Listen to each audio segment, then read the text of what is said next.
சுவிசேஷத்தில் உள்ள சாரம்சமும் சிறப்பம்சங்களும் என்ன, அதை அறிவிக்க வேண்டிய அவசியம் என்ன என்பதை குறித்து நாம் தெளிவாக தியானித்து கொண்டு நாம் வருகிறோம்.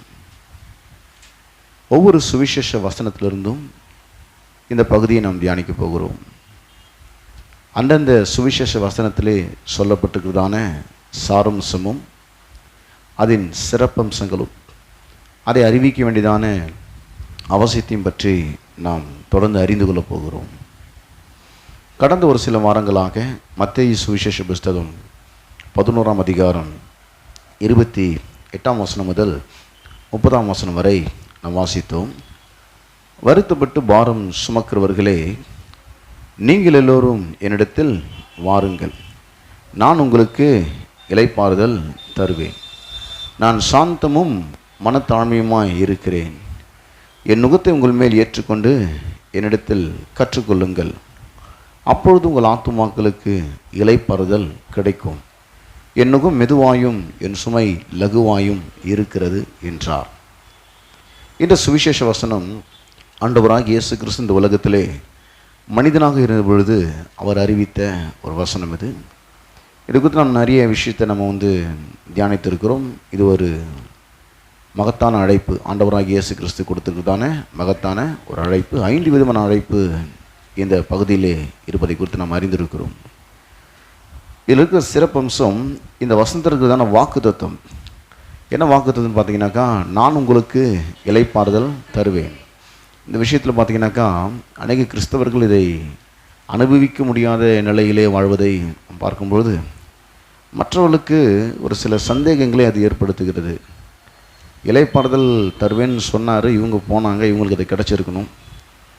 இவங்க வாழ்க்கையிலே பல குழப்பங்கள், பல சமாதான குறைவுகள், பலவிதமான பிரச்சனைகள், போராட்டங்கள், பலவிதமான வியாதிகள், நெருக்கடிகள், கடன் பிரச்சனைகள், இப்படிப்பட்ட நிலையில் சிக்கி இவர்களே அவதிப்பட்டு கொண்டிருக்கிறார்கள். ஆக இவர் வாழ்க்கையில் ஒரு இளைப்பாறுதல் இருப்பது போல தெரியவில்லை என்கிறதான ஒரு எண்ணத்தை வெளியில் இருக்கிற மக்களுக்கு அது ஏற்படுகிறது. மாத்திரமல்லாமல் இவர்களுக்கு கூட சில நேரத்தில் இளைப்பாறுதலை பெறுவதற்கான தகுதி நமக்கு இருக்குதோ இல்லையோ என்ற எண்ணம் வந்துடுது.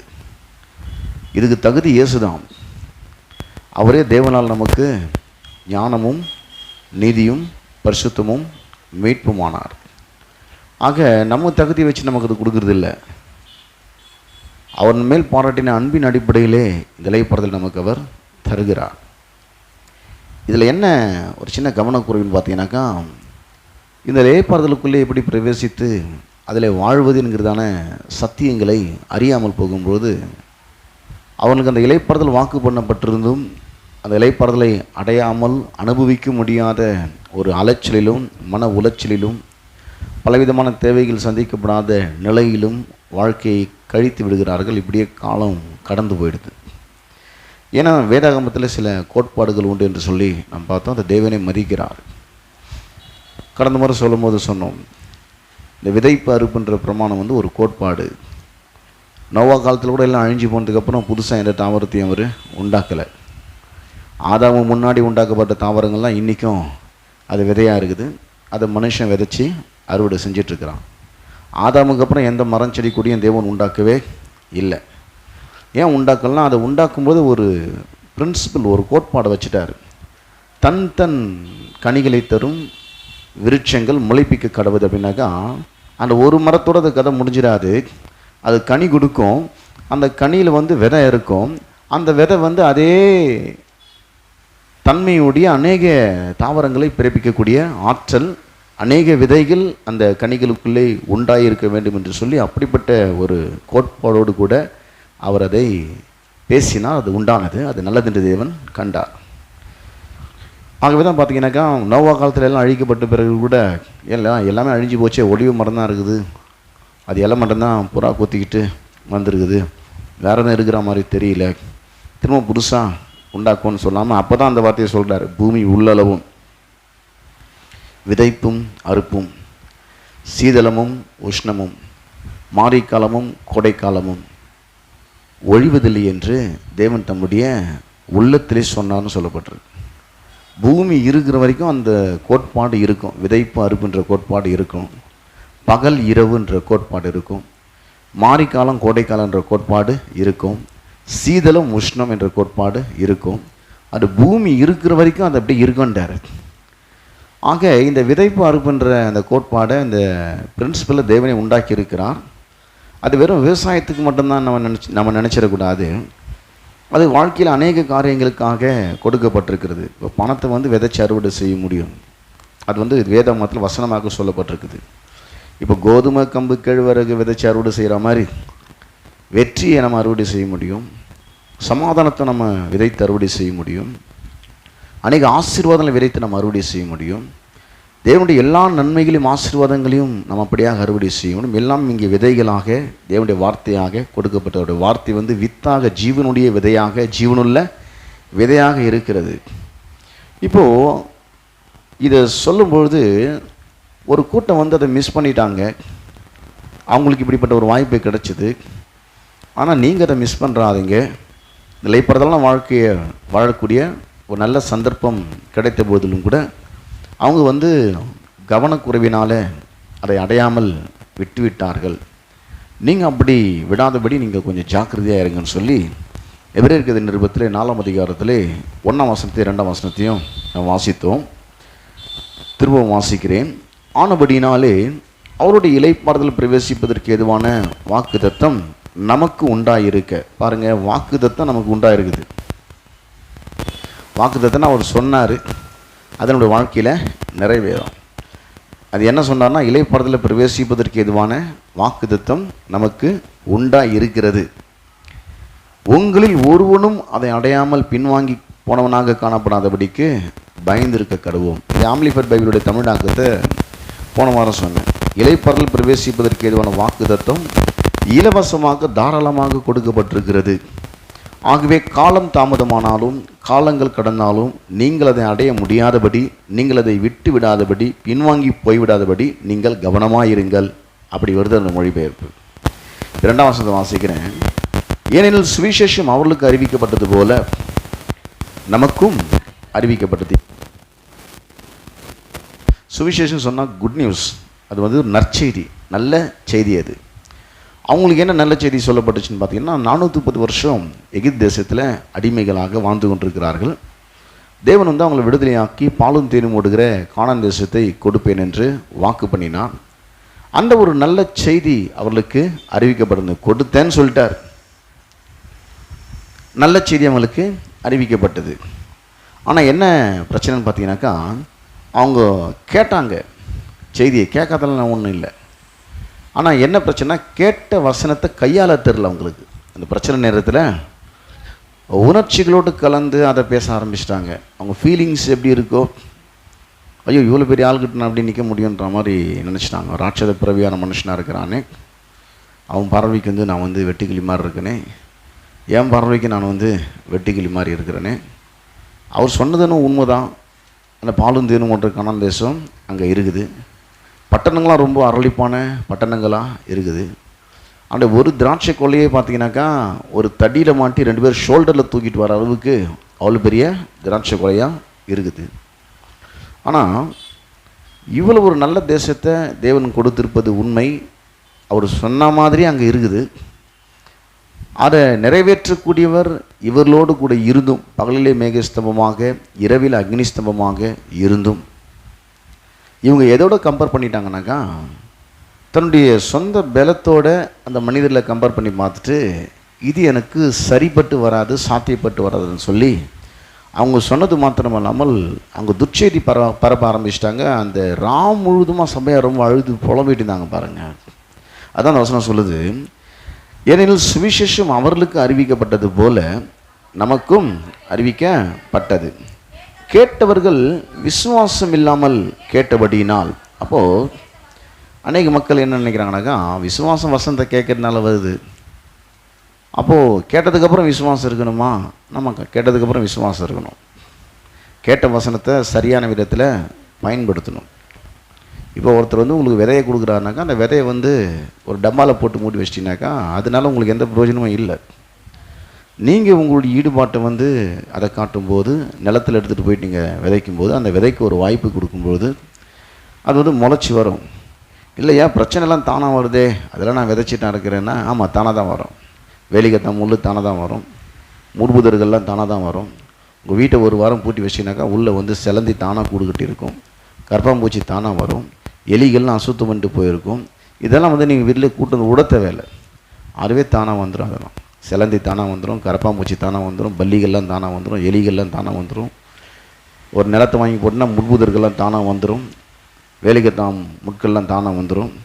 இதெல்லாம் வந்து நீங்கள் வந்து விதைச்சி அறுவடை பண்ண தேவையே இல்லை, அது தானாகவே வந்துடும். ஆனால் கோதுமையும் கேழ்வரகு நெல்லும் தானாக வர்றதே கிடையாது. நீங்கள் பாட்டுன்னு அது வரன்னு நினச்சிங்கன்னா அது வரப்போகிறதே இல்லை. அதுக்கு நீங்கள் ஒரு காரியத்தை செய்யணும். விதையாக கொடுக்கப்பட்டிருக்கிறது, அந்த விதையை எடுத்து நீங்கள் வந்து நிலத்தில் விதைக்கும்பொழுது உங்களுக்கு ஒரு நல்ல அறுவடையாக அது கிடைக்கும். இப்போ இவங்க சொல்கிறாரு, ஏனெனில் சுவிசேஷம் அவர்களுக்கு அறிவிக்கப்பட்டது போல நமக்கும் அறிவிக்கப்பட்டது. அவங்களுக்கு ஒரு குட் நியூஸ் சொன்னாங்க, நற்செய்தி கொடுத்துட்டேன்னு சொல்லி.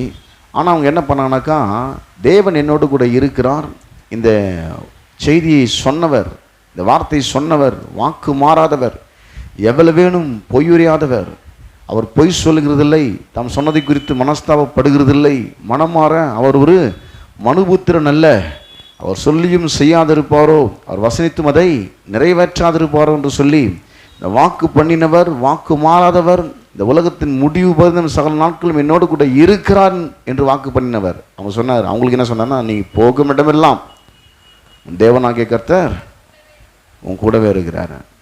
புதிய ஏற்பாட்டை நமக்கு இந்த கடைசி மூச்சு வரைக்கும் கூட இருக்கிறார். இந்த உலகத்தின் முடிவு வரைந்தும் சகல நாட்களிலும் உன் கூடவே நான் இருக்கிறேன், நான் உன்னை விட்டு விலகுவதும் இல்லை, உன்னை கைவிடுவதும் இல்லை.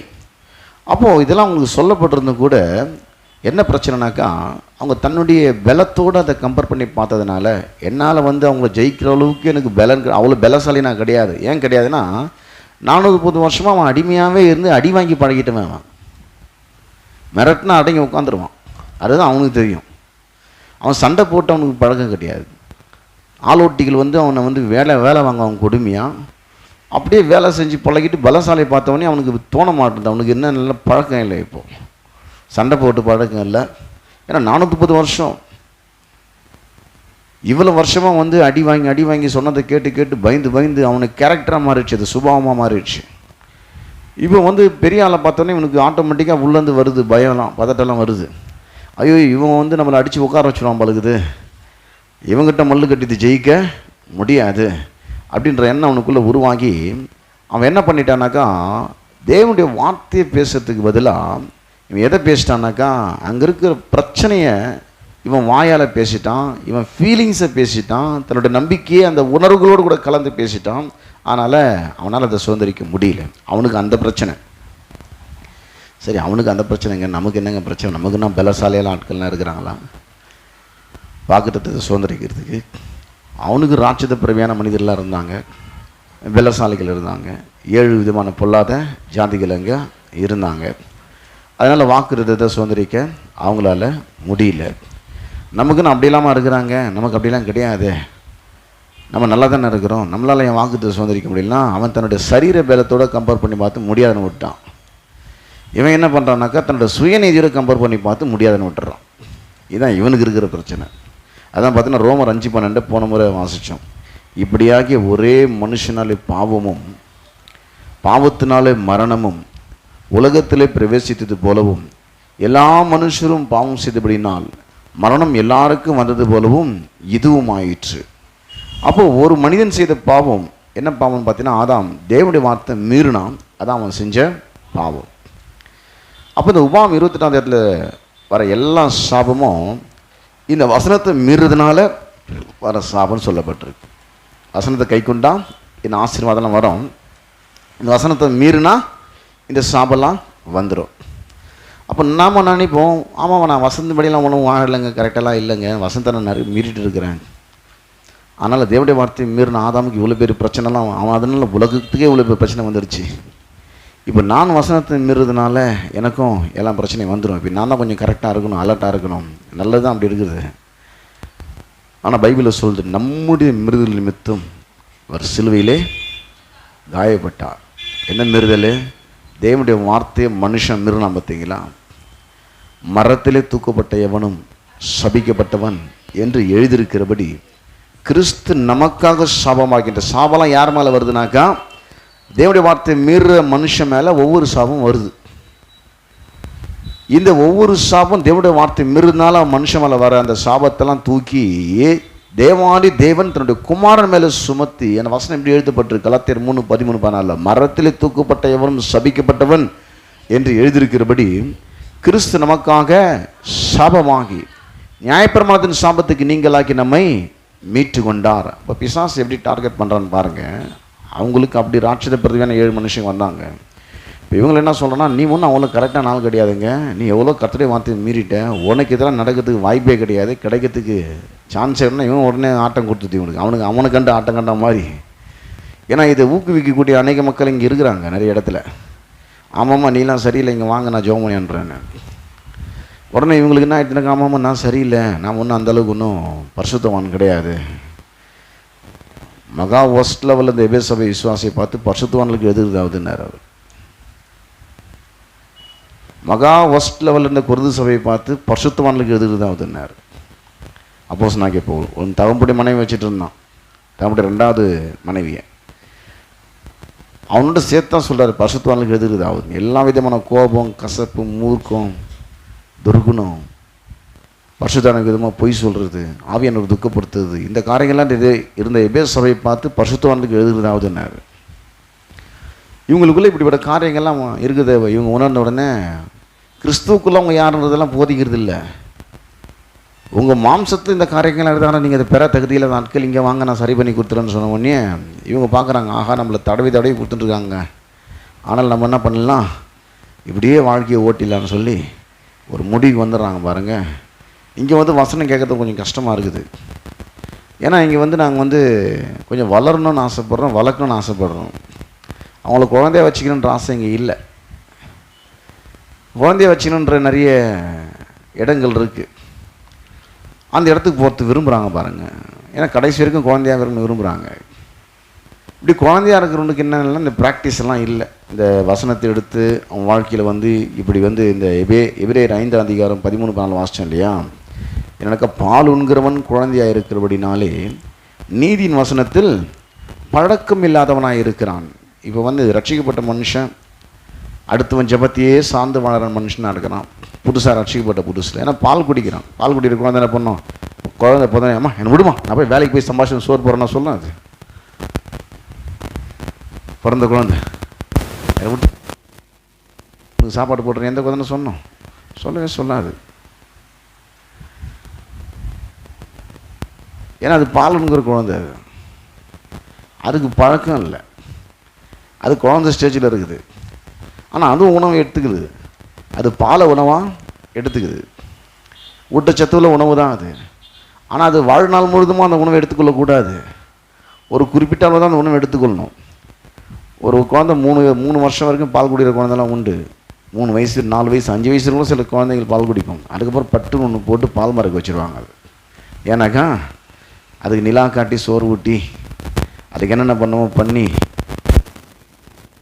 தருவாங்க, சாப்பாடை சாப்பிடுன்னு, பலமான ஆகாரத்தை உட்கொள்ளு, அப்போ தான் உனக்கு ஸ்ட்ரென்த்து கிடைக்கும்னு சொல்லி அந்த பலமான ஆகாரத்தை உட்கொண்டு அப்போ தான் அந்த ஸ்ட்ரென்த்து கிடைக்கும். அது படிக்கிறதுக்கான அறிவு வரும், நடந்து போகிறதுக்கான அறிவு வரும், எல்லாம் செய்யும் அது.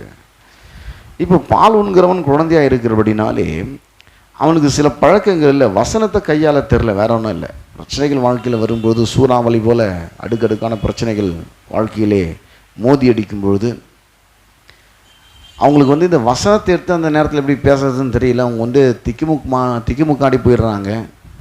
என்கிட்ட இவ்வளோ குறைகளும் குற்றங்கள் இருக்குது, நான் கர்த்தருடைய வார்த்தையை மீறி இருக்கிறேன், நான் நடந்துகிற விதமே இப்போ சரியில்லை, அதனால் என்னுடைய ஜெபங்கள்லாம் கேட்கப்படுமான்னு தெரியல. ஆனால் ஆபத்து காலத்தில் வீரர்கள் வீராங்களை நோக்கி கூப்பிடுங்கள், அப்போது நான் உனக்கு உதவி செய்வேன்னு பைபிள் வசனம் சொல்லிச்சுன்னா அப்படியும் பைபிள் வசனம் சொல்ல. ஆபத்து காலத்திலே ஜெப வீரர்களை வீராங்கனை நோக்கி கூப்பிடுங்கள் அப்படின்னு வசனம் இருக்குன்னு அப்படியும் வசனம் இல்லை, என்னை நோக்கி கூப்பிடுன்றார் அவர். அப்பொழுது நீ அறியாதவன் புத்தி கெட்டாதமான பெரிய காரியங்களை உனக்கு அறிவிப்பேன். அவங்க வேறு மாதிரி சொல்லிடுறாங்க, 24 மணி நேரமும் நாங்கள் இருப்பாங்க, ஆபத்து காலத்தை நோக்கி கூப்பிடுங்கன்றாங்க. இந்த வசனம் அவங்க சொல்லவே மாட்டாங்க பாருங்கள்.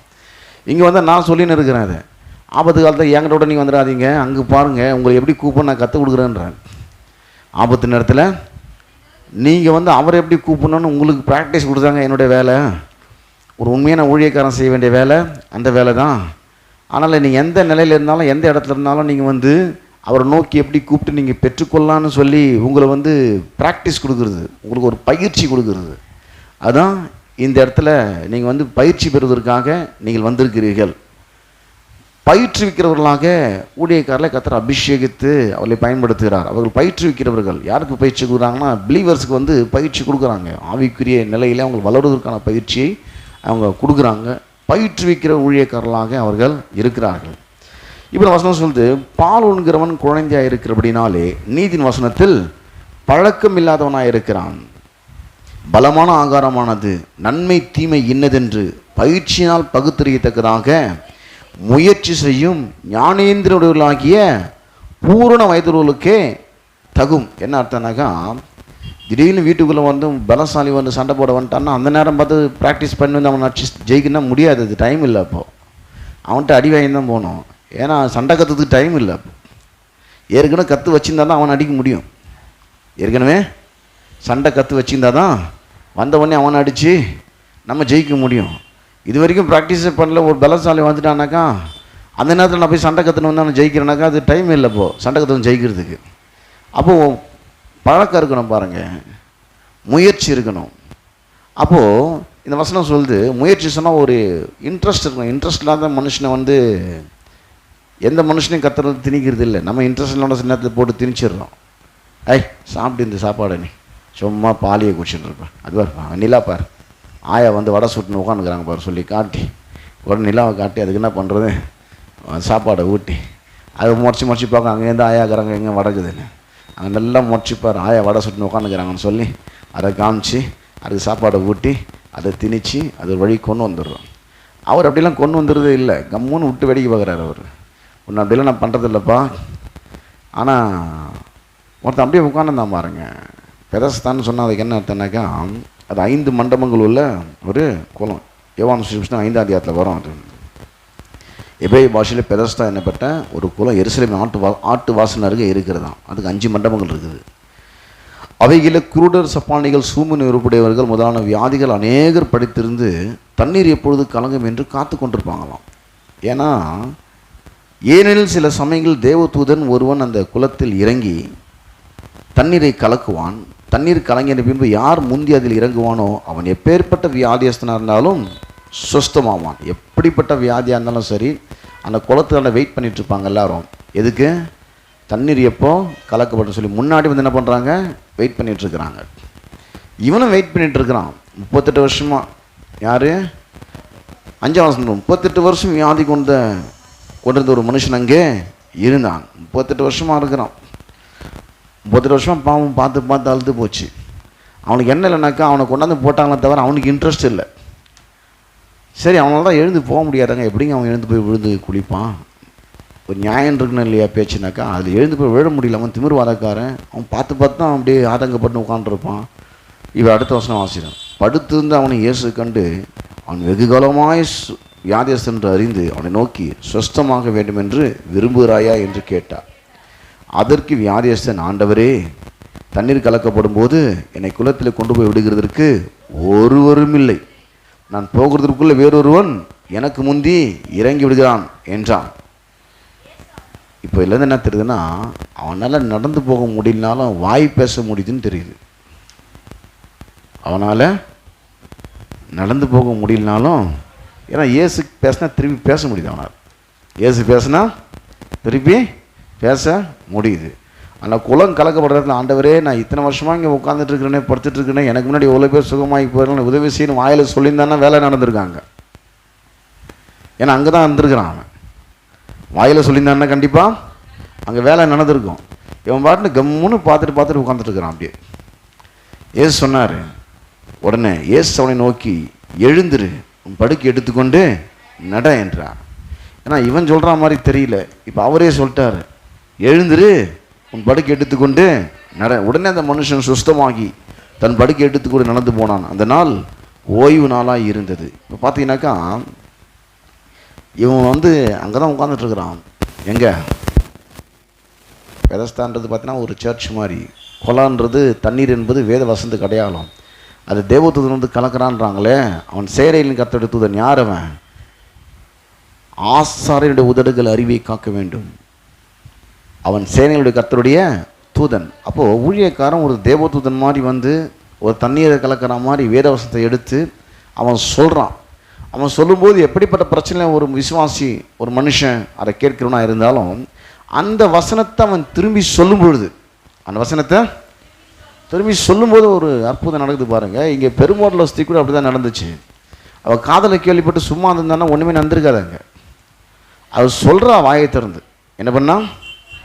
வாயை திறந்து சொல்கிறான், நான் வஸ்திரத்தின் ஓரத்தையாலும் தொட்டால் சொஸ்தமாவன் என்று சொல்லி. ஏன் இங்கே பாட்டு போடுறோம், ஏன் இங்கே ஆராதிக்கிறோன்னாக்கா, எல்லாம் பாட்டு போடுவாங்க, மியூசிக்லாம் போடுவாங்க, நம்ம வேடிக்கை பார்த்துட்டு போகலான்றதுக்காக இல்லை. வாயை திறந்து நீங்களும் ஒழுங்காக பாடணுன்றதுக்காக தான் உங்கள் ஸ்கேலில் வாசித்துன்னு பாடிட்டு இருக்காங்க. ரிதம் இல்லை, அப்படியாவது நீங்கள் பாடணும் அப்படின்னு வாயை திறந்து சொல்கிறோம். வாயை திறந்து கர்த்தரை ஆராதிக்கிறோம்.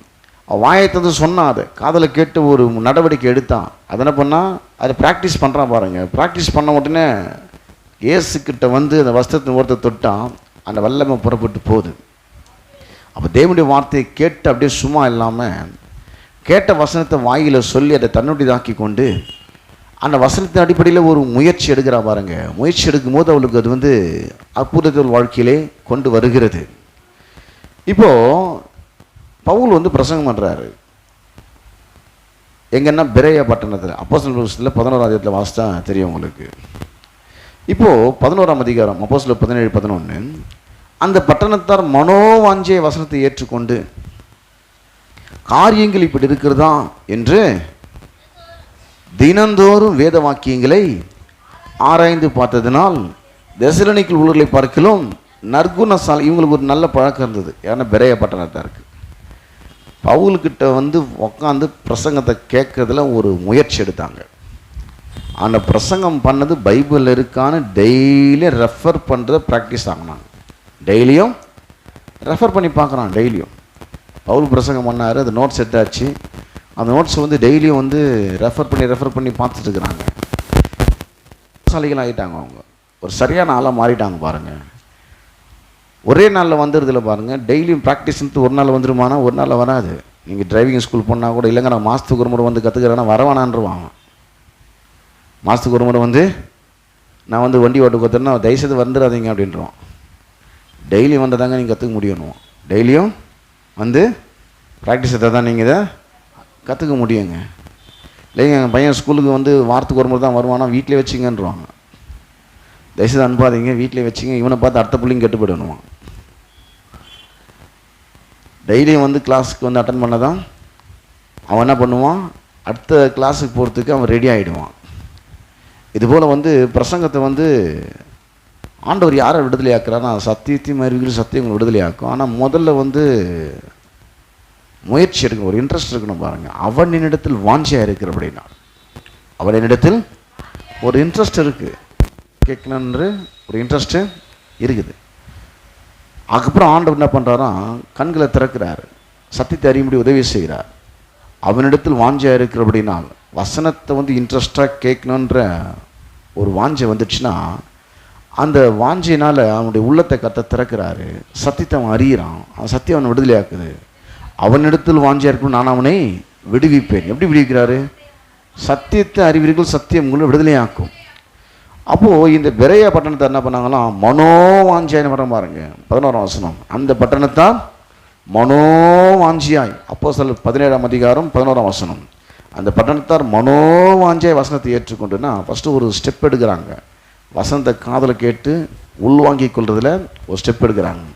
ரெண்டாவது காரியங்கள் இப்படி இருக்கிறதா, ஐயோ இப்படி போயிட்டுருக்கேன் என் வாழ்க்கை இப்படி இருக்கணுமா, நாளுக்கு நாள் என் சம்பளம் வந்து கம்மியாகினே போது, இருக்க என் சம்பளம் இன்க்ரீஸ் ஆகினே வரணுமா, காரியங்கள் இப்படி சொல்லுதா, 1000 மடங்கு பெருகணும்னு சொல்லுதா, இருக்க வந்து வியாதி நிலம் மோசமாயிட்டு இருக்கு, நான் சுகமானேன்னு சொல்லப்பட்டிருக்குதா, காரியங்கள் இப்படி இருக்குதா, நான் சுகமானேன்னு சொல்லப்பட்டிருக்கேன், ரிப்போர்ட் இப்படி இருக்குதா, டாக்டர் எந்த ரிப்போர்ட் கொடுக்குறாரா, பைபிள் எந்த ரிப்போர்ட் கொடுக்குதா,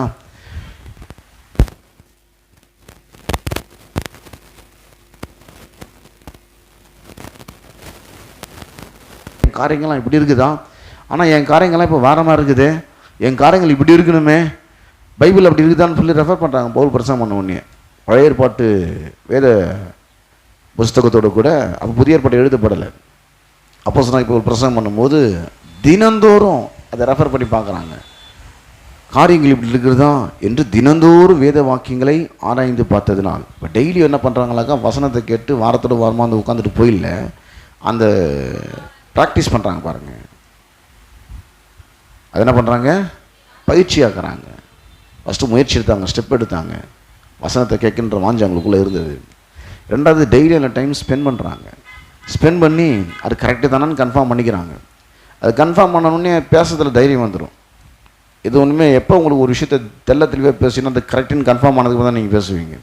உங்களுக்குள்ளே அது குழப்பமாக இருக்கும்போது அது அந்த நேரத்தில் வியாதி வர நேரத்தில் அறிகுறிகள்லாம் சொல்லும், அவர் சொல்கிறது தான் கரெக்ட் அப்படின்னு. உணர்வுகள்லாம் ஒத்துக்காது. அவருடைய தழும்புகளால் குணமானீர்கள்ன்றத உங்கள் ஃபீலிங்ஸ் ஒத்துக்காது.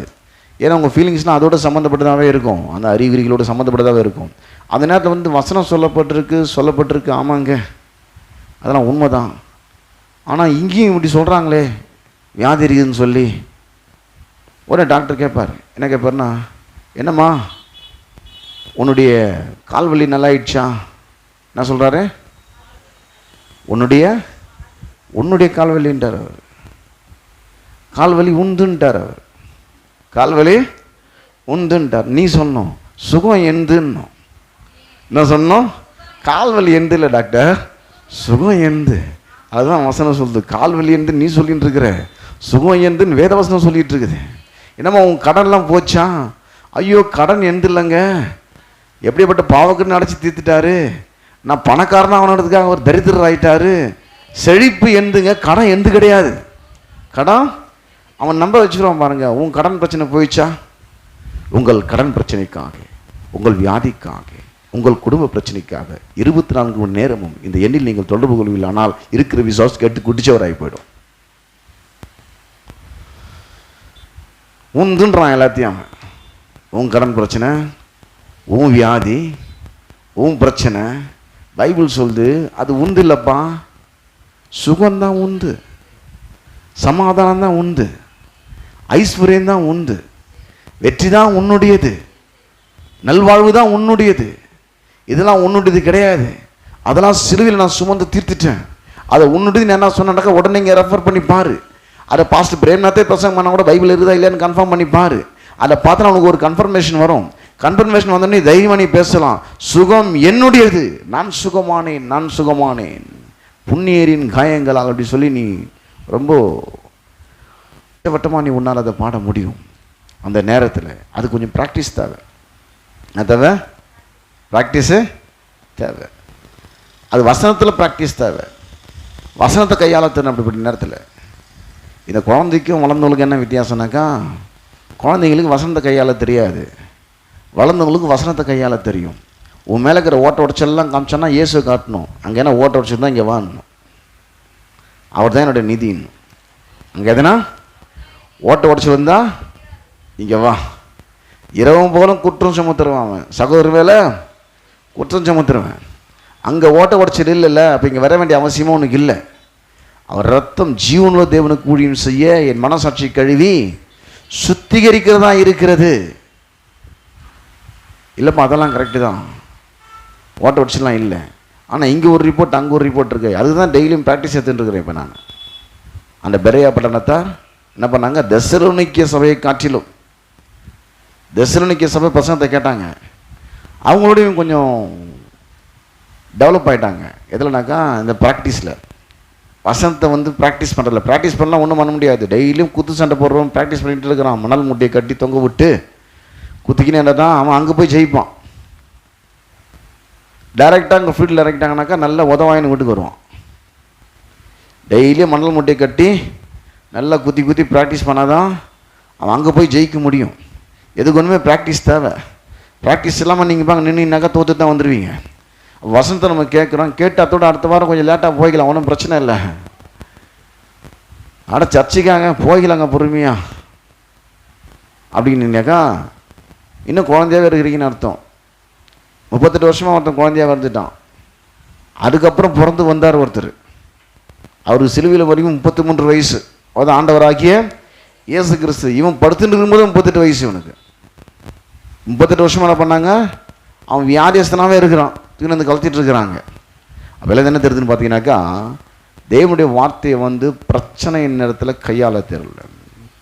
ஏனெனில் சுவிசேஷம் அவர்களுக்கு அறிவிக்கப்பட்டது போல, அங்கே காஸ்பல்ன்ற வார்த்தை ரொம்ப முக்கியம். சுவிசேஷம் நற்செய்தி. சுவிசேஷம் அவர்களுக்கு அறிவிக்கப்பட்டது போல நமக்கும் அறிவிக்கப்பட்டது. கேட்டவர்கள் விசுவாசம் இல்லாமல் கேட்டபடியினால் கேட்ட வசனம் பண்ணலையா, அவர்களுக்கு பிரயோஜனப்படவில்லை. இதை பற்றி பேசணும். எபிரேயர் 4:10 எடுத்து நம்ம ஒரு சில வசனங்களை குறிப்புகளை சொன்னோம். என்னன்னாக்கா, இது இலைப்பாறுதலோட கம்பேர் பண்ணி பேசினார் அவர். தேவனுடைய இலைப்பாறுதலை கம்பேர் பண்ணி பேசிட்டு இப்போ நம்ம சில காரியங்களை செய்யணுன்றார். அவர் எல்லாத்தையும் செஞ்சு முடிச்சுட்டு ரெஸ்ட் எடுத்தார். எல்லாத்தையும் செஞ்சு முடிச்சுட்டு களைச்சி போயில, செய்யறதுக்கு எதுவும் இல்லைன்ற நிலையில் ஓய்வு எடுத்தார். செய்யறதுக்கு 6 நாள் எல்லாத்தையும் உண்டாக்கிட்டு, மனுஷனையும் 6ஆம் நாளில் உண்டாக்கிட்டு 7ஆம் நாளில் ஓய்ந்திருந்தார். இப்போ சொல்கிறாரு எபிரேயர் 4:10, ஏனெனில் அவருடைய இலைப்பாறுதல் பிரவேசித்தவன். எதில் பிரவேசித்தவன்? இலைப்பாறுதல் பிரவேசித்தவன் தேவன் தம்முடைய கிரியைகளை முடித்து ஓய்ந்தது போல தானும் தன் கிரியைகளை முடித்து நல்லா ப்ராக்டிஸ் பண்ணிவிட்டு ஃப்ரீயாக ரெஸ்ட் எடுத்துட்டுருப்பான். வசனத்தை எவ்வளோ கன்ஃபஸ் பண்ண முடியும் கன்ஃபஸ் பண்ணிட்டு, அது எவ்வளோ பாடலாக்க முடியுமோ பாடலாக்கிட்டு, அது எவ்வளோ ஜெபமாக்க முடியுமோ ஜெபமாக்கிட்டு, அது எவ்வளோ வர்ஷிப்பாக கூட வர்ஷிப் ஆகிட்டு, இப்போ அந்த வசனம் அவன் சிந்தனைகளை நிரப்பும். எதுக்கும் கவலைப்பட மாட்டான். ஏன்னா வாயிலேருந்து வந்துடுச்சு எல்லாம். சூழ்நிலைகளை மாற்றக்கூடிய பிரச்சனைக்கு தீர்வாக இருக்கக்கூடிய வேத வசனத்தை இப்போ அவன் கன்ஃபஸ் ஆகிட்டான். அவர் வேத வசனத்தை பேசினார், எல்லாம் உண்டாயிற்று. இப்போ நமக்கு இந்த சாபத்திலிருந்து வெளியே வர்றதுக்கு தேவன் என்ன செய்திருக்கிறான்ற வேதவசனம் சொல்லுது. இப்போ நாம் அதை பேசிட்டோம். அது நம்ம செய்ய வேண்டிய கிரியை. அவர் செய்ய வேண்டிய கிரியை வேதவசனத்தை பேசிட்டாரு. இயேசு செய்ய வேண்டிய கிரியை நம்முடைய சாபத்துக்கு சிறுவில் மறிச்சிட்டாரு, சாபத்தை சுமந்து தீர்த்துட்டாரு. நாம செய்ய வேண்டிய கிரியை அந்த வசனத்தை எடுத்து நம்ம வாயால் நாம சொல்லணும். அதை இங்கே சொல்கிறாரு, ஏனெனில் அவருடைய இலைப்பாறுதல் பிரவேசித்தவன் தேவன் தம்முடைய கிரிகளை முடித்து ஓய்ந்தது போல தானும் தன் கிரிகளை முடித்தனா முழங்கால போட்டு உட்காருன்னு சொல்ல, தேவனுடைய வார்த்தை எடுத்து பேசுன்றார். அதை முழங்கால் போட்டு உட்காந்தாலும் சரி, நின்று பேசினாலும் சரி, உட்காந்துன்னு பேசினாலும் சரி, எப்படி பேசினாலும் பரவாயில்ல, எப்படி பேசினாலும் அது வேலை செய்யும். அது தேவனுடைய வசனம் வேலை செய்யும். உட்காந்து தூக்கி போட்டாலும் முளைக்கும், படுத்து தூக்கி போட்டாலும் முளைக்கும், நின்று போட்டாலும் முளைக்கும். அது ஏன்னா அதுக்குள்ளே ஜீவன் இருக்குது. அந்த விதைக்குள்ளே என்ன இருக்குது? விதைக்குள்ளே ஜீவன் இருக்குது. இல்லைங்க, அவர் அக்ரிகல்ச்சர் ஆஃபீஸர், அவர் விதைச்சா தான் வளரும், 5ஆம் கிளாஸ் பையன் விதைச்சா நான் வளர மாட்டேன்னு சொல்லவே சொல்லாது. விதை எல்கேஜி படிக்கிற தீன் போய் போட்டால் கூட அது முளைக்கும். ஏன்னா விதைக்குள்ள என்ன உண்டு? ஜீவன் உண்டு. யார் போட்டாலும் அது வளரும். அது அப்படிப்பட்ட ஜீவன் அதுக்குள்ளே உண்டு. அப்போது ஏன்னா அவருடைய இலைப்பாறுதல் பிரவேசித்தவன் தேவன் தம்முடைய கிரியையெல்லாம் முடித்து ஓய்ந்தது போல தானும் தன் கிரியைகளை முடித்து என்ன பண்ணுவான்? ஓய்ந்திருமான். இந்த கிரியை தான் இங்கே சொல்கிறார். என்ன பண்ணால், பாலுங்கிறவன் குழந்தையாக இருக்கிறவனால் நீதியின் வசனத்தில் பழக்கம் இல்லாதவனாக இருக்கிறான். அந்த கிரியை செய்யும்போது என்ன கிரியைனாக்கா சுய கிரியை கிடையாது. வசனத்தை எடுத்து பேச தெரில அவனுக்கு. அந்த பிரச்சனையின் மத்தியில் வியாதி நேரத்தில் சுகத்தின் வசனத்தை எடுத்து பேசுறது பழக்கம் இல்லாதவனாக இருக்கிறான் அவன். என்னங்க சொன்னான்டா? ஐயோ அதையா கேட்குறீங்க? அந்த நேரத்தில் வாயிலேருந்து வராது பாருங்கள். இல்லை அவருடைய தழும்புகளால் குணமாகுன்னு சொல்லி பைபிள் இருந்து வரவே வராது வாயிலேருந்து. அதோட பெரிய டாக்டர் ஒன்று சொல்லியிருக்கிறாருங்க, அவருடைய தழும்புகளால் நான் குணமானேன்னு சொல்லி. அதை உணர்வுகள் ஏற்றுக்கொள்ளாமல் போகலாம், நிச்சயமாக அது மாறும். இந்த டாக்டர் என்ன சொன்னாங்க? அவர் சொன்னது கொஞ்ச நேரத்தில் மாறிடாங்க. இதை நான் சொன்னேனாக்கா, அவர் சொன்னது கொஞ்ச நாளில் மாற்ற என்னால் முடியும். இந்த டாக்டர் ரிப்போர்ட்டை அந்த டாக்டர் ரிப்போர்ட்டை வச்சு மாற்ற என்னால் முடியும். இந்த டாக்டர் ரிப்போர்ட்டை அந்த டாக்டர் ரிப்போர்ட்டை வச்சு என்னால் மாற்ற முடியும்.